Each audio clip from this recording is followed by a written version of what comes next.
Every hour it goes out to play the music for people. It's like a tourist attraction.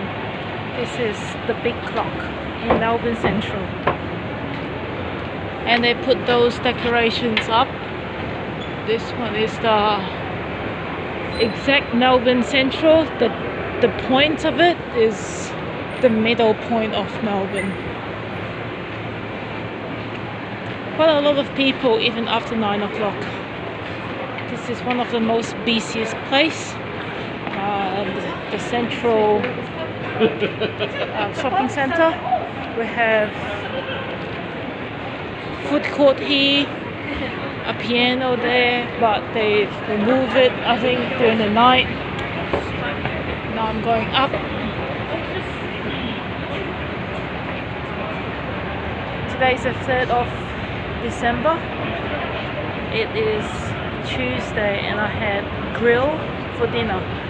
It's a burger and I had lamb, low carb bread. This is another grill.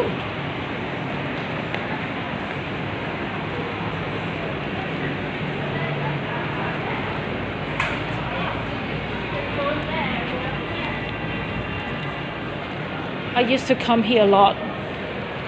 When the temperature is more than 30 degrees Celsius, we can get a free drink at Pancake Parlour. But I don't think it is happening.